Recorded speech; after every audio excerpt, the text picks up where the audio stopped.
Bonjour et bienvenue dans Ciné-Choc. Au sommaire, le réalisateur Pierre Jolivet et le comédien Roch Dizem rendent hommage aux pompiers avec les Hommes du Feu. Rencontre également avec Tariq Saleh, le réalisateur du polar Le Caire confidentiel. Également à l'affiche, désertion à haut risque dans Koblik et le retour en copie 4K de Memories of Murder. Le noir et blanc sera à l'honneur dans notre sélection vidéo. Et enfin, en avant-première, le très attendu nouveau film d'Albert Dupontel, Au revoir là-haut.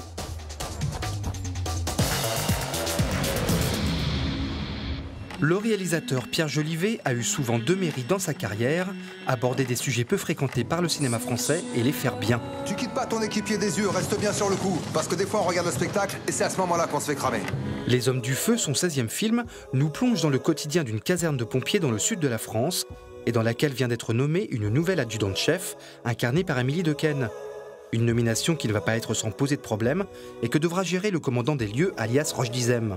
Le comédien et le cinéaste reviennent sur cette expérience cinématographique pas comme les autres. Il était à 30 mètres, mon mari. Je vais le regarder mourir à cause de vous. Je suis parti d'une réflexion sur le feu, sur la pyromanie, sur ces grands feux de l'été qui font la couverture des journaux. On se pose la question pourquoi, qui, voilà. J'ai découvert qu'il y avait des pompiers qui sont les RCCI, qui font recherche, concours aux circonstances d'incendie. Comment le feu a commencé? Est-ce que c'est criminel? Est-ce que c'est accidentel? Et là, j'ai pris des notes, j'ai rencontré des pompiers qui m'ont raconté des histoires, puis d'autres histoires de pompiers qui finalement croisaient ma vie. Comme tout citoyen, j'ai croisé les pompiers. Et à la première version du scénario, en fait, les producteurs m'ont dit mais alors, vas-y, appuie, tu es en train d'écrire un film sur les pompiers. Ce qui était intéressant dans le film, c'est d'aller chercher des pompiers volontaires. Ils sont des gens beaucoup plus ordinaires, comme vous et moi, et qui ont une formation, évidemment, mais qui ne sont pas des athlètes comme les pompiers de Paris ou de Marseille. Ils ont un quotidien qui est la vie de famille, qui est un travail, commerçant. Et ils ont une mission dans leur vie, c'est de porter secours, de façon même addictive.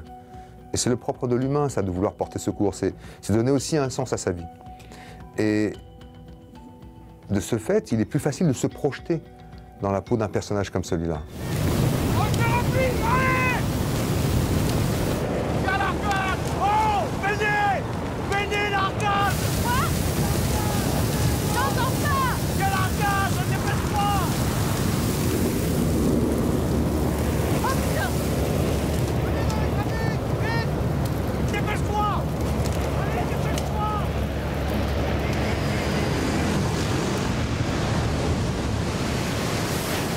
Dans la caserne où je travaillais le scénario, ils m'ont montré des petits selfies qui s'étaient faits dans l'action, eux, des petits films de 15-20 secondes avec leur iPhone, mais dans les flammes, c'est-à-dire sur leurs collègues. Et c'est ça que j'ai voulu. J'ai dit, mais moi, c'est ça que je veux pas de numérique, je veux du vrai feu, je veux des flammes, et je veux qu'on aille filmer dans les flammes, au plus près du feu. On nous a expliqué que des scènes comme ça ne se prévoit pas, et que seul le climat allait décider du jour où ça allait se dérouler. Et donc on savait qu'on serait prévenu le jour pour le lendemain. Donc on a tourné tous les jours sans savoir si on... Et régulièrement, on allait sur le terrain pour répéter au cas où ça se produisait. Puis un beau jour, effectivement, on nous appelle, on dit c'est demain. Quand on a préparé ce feu avec des vrais pompiers qui ont mis le feu, je dis mais est-ce qu'on peut rester longtemps avec la caméra près des flammes? On ne savait pas si la caméra numérique allait survivre, parce que jamais aucune caméra n'avait été par 80 degrés vraiment dans les flammes. Et je demande au capitaine, j'ai dit combien de temps on peut rester comme ça? Il m'a fait cette phrase formidable, il dit ben, tu sais, un roast beef ça prend 1 heure. Hein. Donc tu sens quand ça brûle et tu recules. J'ai pas voulu faire un film sur les pompiers, j'ai voulu faire un film avec les pompiers. J'ai eu envie d'offrir aux spectateurs, j'espère que c'est réussi, de devenir pompier pendant 90 minutes. Quoi.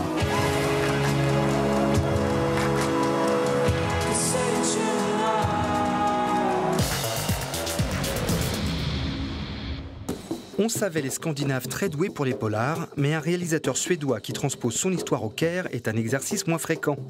Adieu les ciels gris, les forêts moites et les maisons de bois. Dans le Caire confidentiel, un inspecteur devra enquêter sur la mort d'une jeune femme dans la tumultueuse capitale égyptienne. C'est un retour aux sources pour le cinéaste Tariq Saleh, né à Stockholm, mais dont la famille est originaire d'Égypte. Rencontre avec ce réalisateur plein de promesses lors de son passage à Paris. En 2009, une célèbre chanteuse libanaise a été retrouvée morte dans une chambre d'hôtel à Dubaï. C'était un meurtre très brutal. Elle était pratiquement décapitée. Ça avait vraiment été violent. Peu de temps après, un policier d'origine égyptienne a été arrêté et inculpé de ce meurtre. Mais juste après son arrestation, le policier a déclaré qu'il avait commis ce meurtre pour le compte d'un très riche homme d'affaires égyptien. Pour ainsi dire, cet homme d'affaires était la version égyptienne de Donald Trump. Il était en train de bâtir une ville dans la banlieue du Caire, appelée Madinati, qui veut dire ma cité. C'était un ami très proche du président Hosni Moubarak. Il faisait partie du cercle d'hommes d'affaires qui gravitaient autour du président et qu'on surnommait à l'époque les intouchables dans le pays.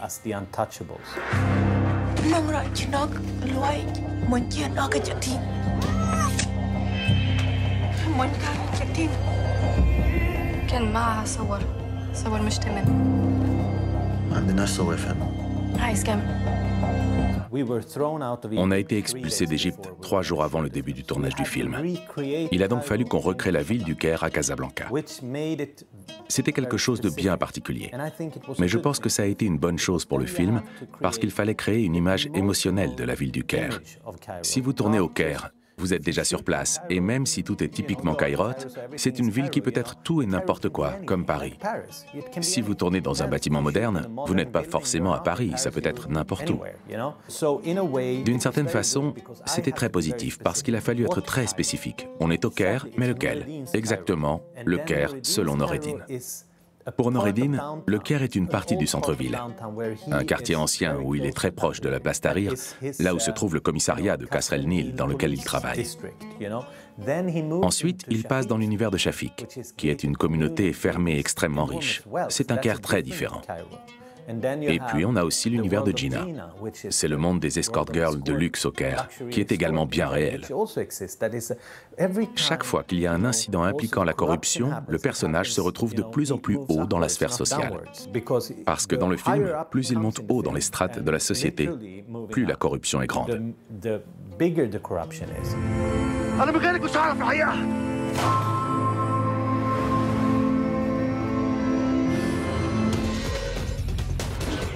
Pendant la dictature argentine, une technique du pouvoir consistait à jeter d'un avion des prisonniers au-dessus de l'océan. Koblik raconte comment, à la fin des années 70, un pilote de l'armée ne supportant plus d'être complice de cette barbarie, déserte et va se cacher dans un petit village au fin fond du pays. Arrivera-t-il à se faire oublier? Rien n'est moins sûr. ¿Nunca volaste en avión? ¿Y no le da miedo trabajar en algo tan peligroso? No lo tengo visto por la zona. ¿Cómo me dijiste que se llama? ¿Tuviste algún incidente con el comisario? Es muy peligroso para mí quedarme acá. ¿Cómo vamos a seguir? Yo lo voy a descubrir, ese hijo de puta, y lo voy a matar con... Enfin, signalons la ressortie de Memories of Murder, polar labyrinthique à souhait comme savent le faire à merveille les Coréens. Le réalisateur Bong Joon-ho nous plonge dans une chasse cauchemardesque pour arrêter un tueur en série. Cette ressortie est dotée d'une restauration en très haute définition 4K. On aurait tort de se priver.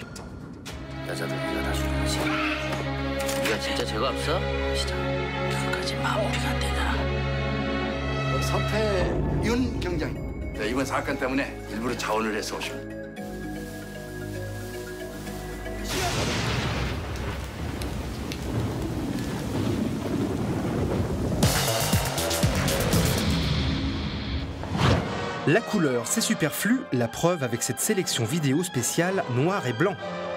Jack Arnold, grand artisan d'Hollywood, a pondu plusieurs chefs-d'œuvre de l'imaginaire dans les années 50, tels La créature du lac noir, Tarantula ou encore L'homme qui rétrécit. Ce sont ces deux derniers titres qui ressortent dans un coffret de toute beauté. Tarantula est un film de 1955 qui, comme son nom l'indique, nous parle d'araignées. Une araignée, pour être plus précis, qui terrorise une région entière des États-Unis et pour cause, puisque la bestiole est devenue un véritable monstre gigantesque à la suite d'une expérience qui a mal tourné. Tarantula est quasiment l'ancêtre le plus emblématique des films d'araignées géantes et le charme opère toujours plus de 60 ans après sa sortie.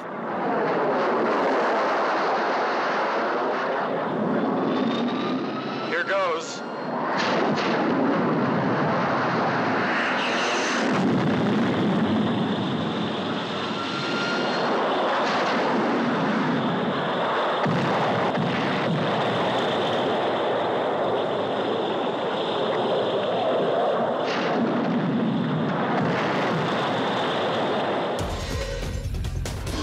2 ans après Tarantula, en 1957, Jack Arnold enchaîne avec ce qui deviendra un autre classique, avec L'homme qui rétrécit.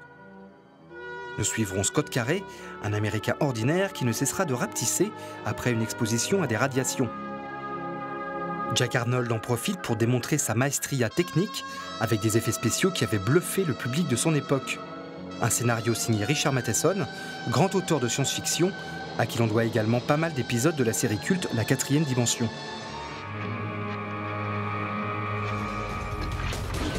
Enfin, après Mad Max Fury Road, c'est au tour de Logan de nous proposer une version du film en noir et blanc. Une version qui colle particulièrement bien à ce 3e volet des aventures du X-Men Wolverine en solo. Le film de James Mangold nous propulse dans un futur proche où un professeur Xavier vieillissant demande à Wolverine de prendre soin d'une jeune mutante poursuivie par des militaires. Un film de super-héros crépusculaire, loin des fanfaronnades habituelles. Ça nous change. Après le succès public il y a 5 ans de 9 mois ferme, Albert Dupontel revient enfin à la réalisation. Au revoir là-haut est une adaptation du prix Goncourt 2013 et raconte le destin de 2 hommes liés par la Première Guerre mondiale. Sortie du film pour le mois d'octobre. Ciao et à la semaine prochaine.